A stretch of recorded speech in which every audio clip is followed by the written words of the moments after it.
이창희 교수님 비해서 발전하니까 좋은 점, 나쁜 점이 좀 있는 것 같습니다. 나쁜 점부터 말씀을 드리면 정말 이창희 교수님이 제가 고단대에 근무한 지가 지금 23년째인데 제일 이렇게 강의를 잘하시는 교수님이십니다. 그래서 전달력도 아주 효과적이고, 그래서 저는 조금 이제 그런 면에서는 아주 부족한 그런 사람인데 어떻게 제가 뒤에 그러게 됐는지 그 부분이 좀 아쉽고요.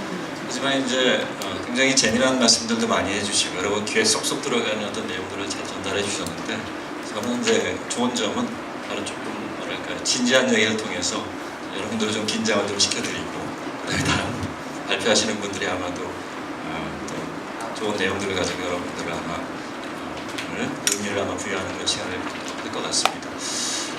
저는 사실은 이 다음 주제를 발표하시는 전성환 선생님께서 발표하시는 주제와 연관되는 그런 공부를 하다가 그게 이제 사회적 자본이라고 하는 그런 내용인데요. 이제 어떻게 하다 보니까 지금 풀뿌리 주민자치라고 하는 그런 주제를 가지고 아주 깊게 요즘에 생각을 해보고 있습니다. 마침 제가 2003년도에 승진을 위해서 논문을 써야 되는데 규제 공부를 하다가 이제 좀 주제를 바꿔가지고 동네 사회적 자본이라는 연구를 좀 했었습니다.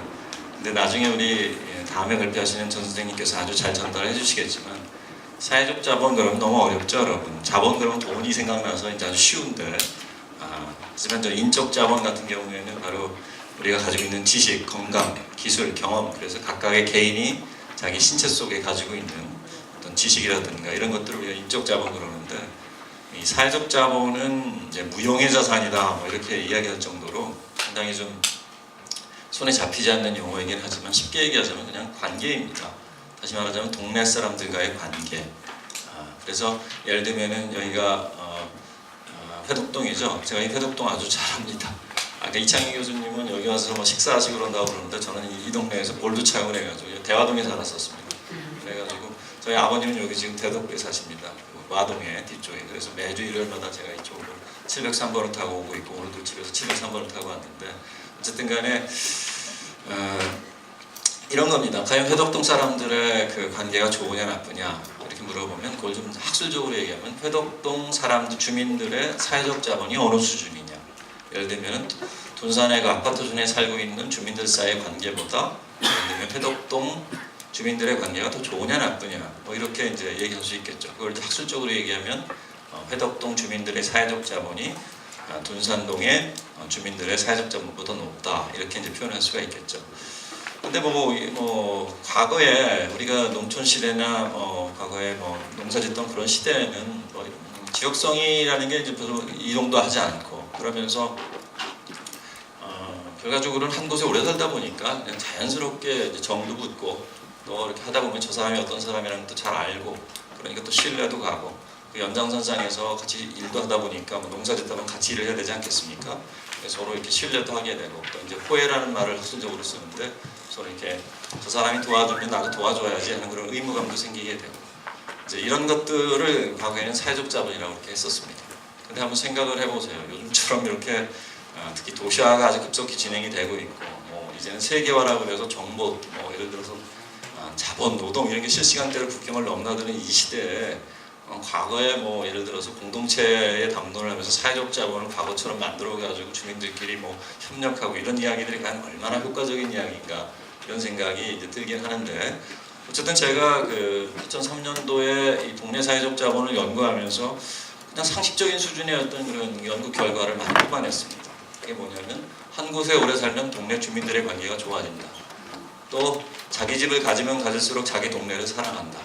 그 연장선상에서 예를 들면은 한 곳에 오래 살고 자기 집을 가지면 예를 들면은 주민 조직이나 이런 데들 열심히 참여한다. 그런 그 결과를 이제 끄집어냈고요. 근데 이제 그래서 사실은 뭐냐면은 지금 얼마 전에도 여러분 그 지진 경중과에서 지진 나서 대전도 흔들렸죠. 그 경험하셨죠, 여러분? 그때 여러분 저는 15층에 아파트에 있었는데 아파트가 15층이 이렇게 흔들리더라고요. 그래서 제가 생전 태어나서 처음으로 지진 나면 아파트가 무너질 수도 있겠구나, 죽을 수도 있겠구나 하는 걸 실제로 경험을 했습니다. 이런 얘기를 왜 하느냐면은, 이런 어떤 경험을 아주 그냥 무지하게 많이 한 나라가 어딜까요? 바로 일본이죠, 여러분. 일본에서 그 재난재해를 오랫동안 연구하고 내린 결론이 뭐냐면 바로 이 동네에 사회적 자본이 있으면 있을수록 피해가 최소화된다. 다시 말해 지진이 났었을 때 예를 들면 이쪽 지역과 이쪽 동네가 있는데 거의 비슷한 강도로 지진이 이 지역을 동네를 때렸을 때 과연 그 희생자가 어디가 최소화되었느냐 이 부분을 보면은 동네 사람 주민관계가 굉장히 좋았던 동네가 최소화됐다라는 그런 경험적 경과가 일본에 많이 축적이 되어 있습니다.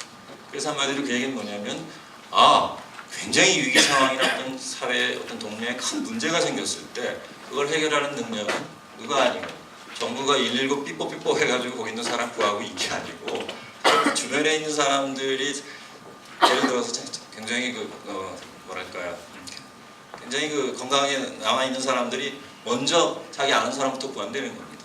그래서 이미 재난재해부에서는 선진국에서는 이 국가의 재난 시스템보다도 재난 시스템만큼이나 중요한 게 과연 뭐냐 커뮤니티 리질리언스라고 합니다. 공동체 회복 탄력성이라는 표현으로 이렇게 번역이 되는데 거기에 핵심 키워드가 바로 사회적 자본입니다. 주민들이 나름대로 평소에 한 곳에 오래 살면서 네트워크와 어떤 관계망을 잘 만들고 상호작용을 하면서 서로 신뢰하고 또 나름대로는 저 사람 괜찮은 사람이야 라는 생각을 갖고 이런 문화가 한까지도 갈 필요가 없이 동네의 사회적 자본이 잘 형성되어 있으면 정신적, 육체적 개인의 건강에도 엄청나게 긍정적인 영향을 미친다라는 이런 연구 결과들이 나와 있습니다. 아까 이창희 교수님이 너무 바쁘게 지나가서 혹시 그 내용이 있었는지 제가 검토를 못했지만 대한민국의 가장 큰 문제 중에 하나가 뭘까요? OECD 자살률 1위인 건 다 아시죠? 그런데 그럼 제가 한번 여쭤보겠습니다. 2016년인가 2017년도에 나온 결과도 마찬가지인 것 같더라고요. 세계보건기구 WHO에서 자살률 170여 개국 조사하면 우리나라 자살률이 몇 위 정도 된다고 생각하세요? OECD는 당연히 우리나라 자살률 1등이고 그래도 170여 개, OECD 국가는 한 40개, 30몇 개 플러스 이렇게 이제 측정을 하니까 그런데 거기서 있고 한 40 몇인 거, 한 40위 정도 되는 거하고 170여 개 중에서 우리나라 몇 위 정도 되는 것 같아요. 3위 정도 됩니다. 자살 증가율은 전 세계 1위입니다. 제가 이야기를 드리는 이유는 그럼 우리나라의 높은 자살률을 어떻게 해결할 것인가? 여러 가지 방식들이 있어요. 근데 그 중에 한 가지가 바로 좀 전에 얘기했듯이 한 곳에 이 주거 정책을 잘 펼쳐서 한 곳에 주민들이 오래 살면서 또 나름대로 좋은 상호작용이 이루어지도록 해서 좋은 관계망과 이 상을 뒤에서 저한테 표시를 해주는데 그게 무슨 의미입니까? 괜찮습니다. 말씀해 주세요. 3분 남았어요. 3분 남았다는 이야기는?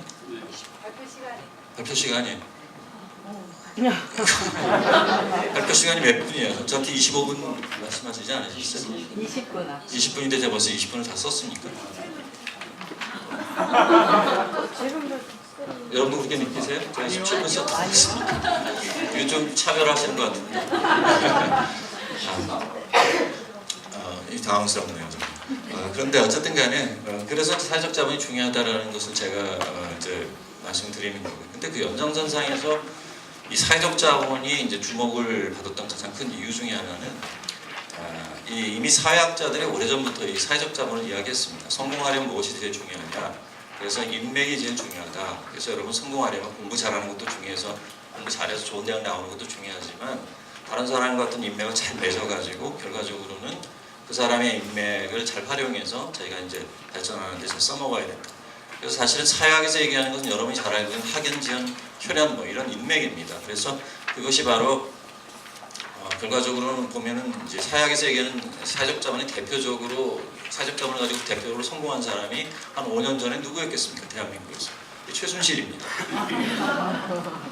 그런데 이 사회학에서 얘기하는 사회적 자본을 넘어서서 지금 최근 이 소위 말하는 제가 좀 전에 말씀드렸던 그 동네에서의 주민들의 좋은 관계를 사회적 자본이라고 본다면 이 사회적 자본이 가장 중요하다라고 이야기를 해낸 바로 그 학자가 하버드 대학의 정치학자인 로버트 포트남이라고 하는 학자입니다.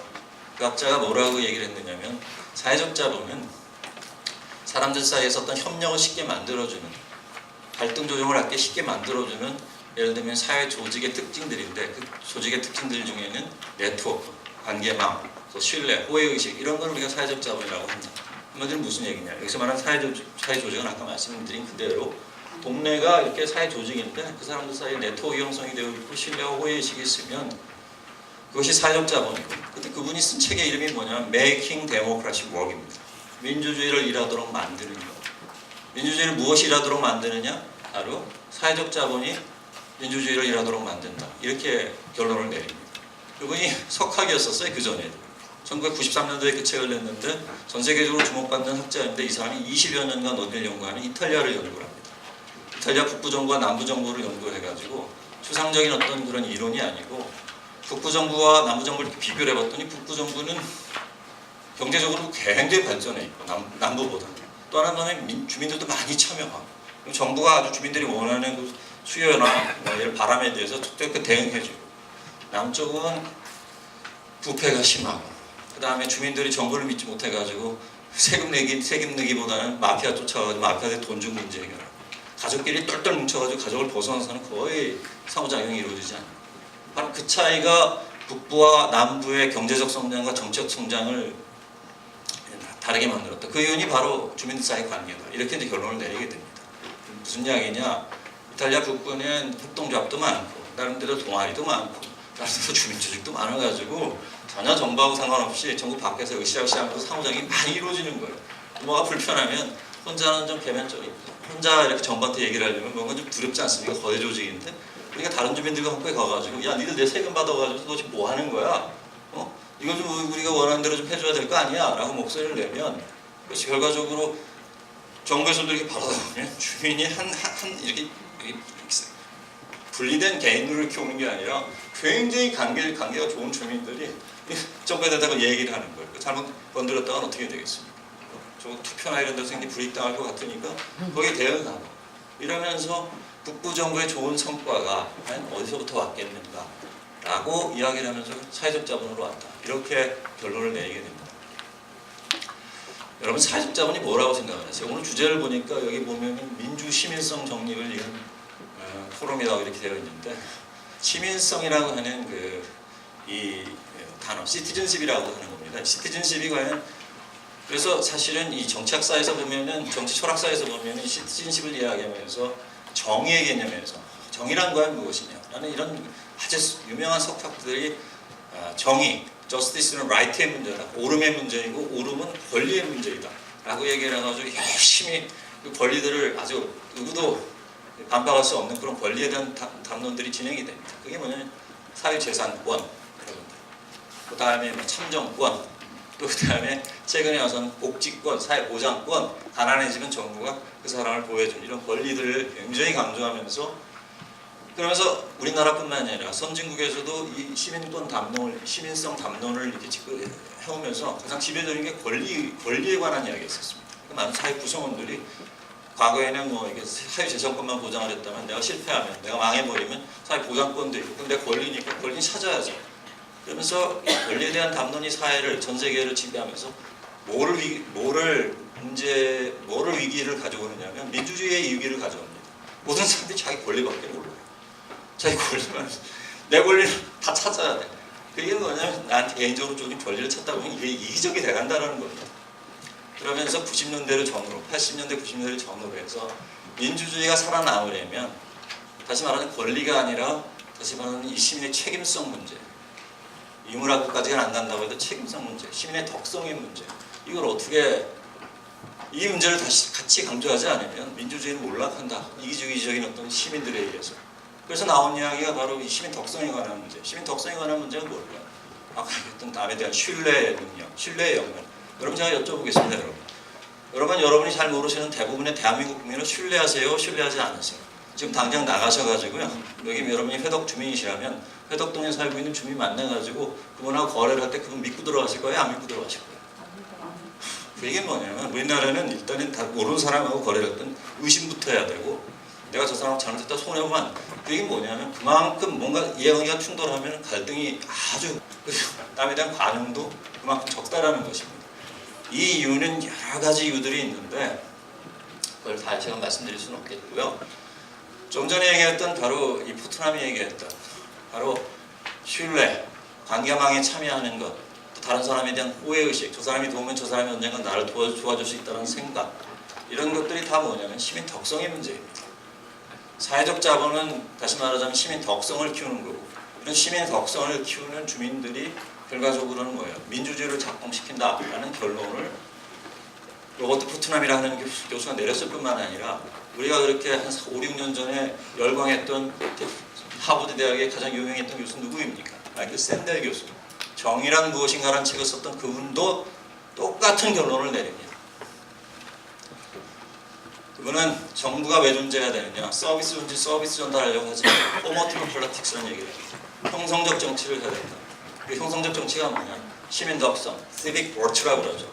바로 남과 대화를 나눌 때 그 사람에 대해서 그걸 뭐랄까, 일종의 관용, 차이에 대한 관용, 그 다음에 civility, 정중하게 다른 사람과 논의할 수 있는 그런 문화, 이런 것들을 정부가 이렇게 예를 들면 참여를 통해서 서로 그런 의견을 소통할 수 있는 그런 장을 만들어주고 그런 걸 학습하고 훈련하는 그런 과정을 통해서 결과적으로 시민의 역량, 참여 역량, 시민 덕성, 시민성을 키워주지 않으면 민주주의는 아주 근시일 내에 아주 무너질 가능성이 높다는 결론을 내립니다.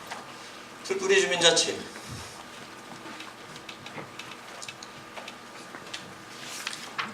여러 가지 민주주의들이 지금 얘기되고 있습니다. 그 중에 한 가지가 바로 이 그림에 들려가 있습니다. 풀뿌리가 뭐냐면 여러분 한 사람 한 사람이 하나의 풀입니다. 근데 여러분 바로 밑에 뭐예요? 저 풀이 얽혀져 있죠? 얽혀져 있는 게 뭐라는 겁니까? 이게 사회적 자본이라는 겁니다. 바로 여러분 한 사람 한 사람 민초인데 민초 밑에 풀이 얽혀져 있는 거. 얽혀져 있다는 게 바로 뭐예요? 관계망이 만들어지고 그 관계망을 통해서 서로 상호작용이 이루어지고 정보도 오가고 어떤 액션들, 실천들도 오가면서 뭐예요? 정도 생기고 신뢰도 생기고 호의의식도 생긴다는 거죠. 저랬을 때 바로 민주주의를 작동시킬 수 있다 라고 결론을 내렸고, 그것이 바로 풀뿌리 민주주의에 대한 생각입니다. 풀뿌리 민주주의를 제도화하는 노력이 과연 뭐냐, 현장에서 주민자치 조직 같은 걸 만들어가지고 그 주민자치라고 볼 수가 있겠죠. 과거의 주민자치위원회나 자생단체들은 국가의 필요에 의해서 국가가 일시키려고 중앙에 먼저 만들고 광역에 하나 만들고 기초에 만들고 읍면 등이 하부 조직으로 깔아놨습니다. 돈 줘가면서 인센티브를 만들었죠. 유인을 만들어가지고 지금도 장학금 내려오고 보조금 내려오고 그걸 통해서 여러 가지 많은 주민들이 무관심 속에서 그나마 우리가 순기능한다 이런 얘기를 하고 있지만, 사실은 이미 권위주의 정부 시절에 국가의 필요에서 만들어가지고 정부 조직하고 맞물려가지고 거의 정부의 필요에서 의해서 만들어진 조직들입니다. 이런 조직들이 어떻게 제 생각에는 이 정부에 대해서 민주주의를 작동시키는데 얼마나 기여를 할 수 있을까요? 지금 이야기하고 있는 주민자치에 관한 문제는 바로 그 구조를 다시 한번 만들어보자. 다시 말하면 주민자치가 동단위에 만들어진다면 주민 간의 관계를 우선적으로 만들어야 된다. 주민들의 관계가 뭐냐면 작은 단위에서 주민들끼리 예를 들면 동아리 만들어서 어떤 활동하는 것도 주민자치가 지원도 해주고, 어떤 문제의식이 있는가를 갖다가 쫓아다니면서 주민들한테 여러분 어떤 문제가 있으세요? 라고 같이 논의하는 그런 어떤 작은 단위에서 문화도 만들고, 이런 역할들을 잘 못하겠죠. 처음 해보는 주민들이 얼마나 잘하겠습니까? 하지만 그런 어떤 노력들을 통해서 일단 주민자치가 주민과의 관계를 잘 맺고, 또 그 다음에 그런 의제들을 끄집어내서 회덕동에 이런 의제를 저희들이 한번 뽑아봤으니까 주민 여러분 관심 있는 분들 한번 여기에 모여보세요. 그리고 이런 문제에 대해서 한번 서로 이야기 좀 나눠보세요. 서로 풀죠. 근데 가끔은 또 이제 그런 데 와서도 목소리 큰 사람들이 좋다고 막 목소리하고 거의 이해관계를 가지고서 전략적으로 그걸 통해 자기 이익을 뽑아내려고 하는 이런 사람들 나올 겁니다. 대부분의 주민들은 진정성을 가지고 그 자리에 와서 소통하면서 아마 처음에 재미가 없을지도 모르겠습니다. 하지만 자기 의견이 거기서 반영이 되고 그걸 정리해가지고 주민청회에서 투표를 통해서 우선순위가 정해지면 그 우선순위를 가지고 야 이런 건 한번 우리가 한번 해결해보자. 그리고 그 연장선상에서 야 이거 우리가 이렇게 정했으니까 우리가 주인인데 우리가 대덕구청의 주인인 주민인데 우리의 의사를 행정 과정에다 얘기해가지고 관철시키자 라고 해서 일부 내용은, 일부 의제는, 주민청을 통해서 결정되는 의제는 결과적으로 누구에게요? 대덕구청에다 넘겨서 동에서 해결하든 구에서 해결해 줄 수 있도록 이런 실험들 해나가면서 결과적으로 뭐예요? 우리가 주인이라는 생각을 지금부터 좀 노력을 해야지. 그래야지 무슨 생각이 들겠습니까? 항상 대한민국의 문제는 국가 중심의 사고, 학자도 그렇고 주민도 그렇고 국가가 나한테 얼마나 잘해줄 거냐라는 문제, 내 세금 받아먹으면서 뭐 하는 거야 라는 불평불만 속에서도 국가가 나를 항상 잘해줄 것 같은 그런 기대, 과연 그게 가능할까요? 아까 이창희 교수님이 말씀하셨을 때 저는 대한민국의 시민에 관한 깊은 고민이 없었다는 거에 공감하면서 시민과 뭐를 대조시켰는데 시민과 신민을 이렇게 대조시키고 싶습니다. 신민은 과거의 임금 밑에 있던 백성인데 대한민국은 아직도 그 전통이 너무 강해요. 내가 주인이라는 생각보다는 국가가 위해서 어떻게 베풀 것인가 라는 이런 의식 속에서 내가 주인이라는 의식이 별로 없어요. 제가 강조하고자 하는 것은 바로 지금 주민자치에 대해서는 크게 말씀을 못 드렸지만 바로 이런 풀뿌리 민주주의, 다시 말하자면 풀뿌리를 통해서 주민들의 좋은 관계, 사회적 자본을 만들어서 결과적으로 주민들끼리 뭘 해낼 수 있다는 자신감도 갖고 그 연장선상에서 정부에 대해서 자기 목소리를 내면서 돈과 부를 바꿔나가는 이런 문제의식에서 결과적으로 이 사회가 변해야지 결과적으로 민주주의도 살아남고 대한민국도 성숙할 수 있다, 이런 결론을 내리면서 제 강의를 마치도록 하겠습니다. 고맙습니다.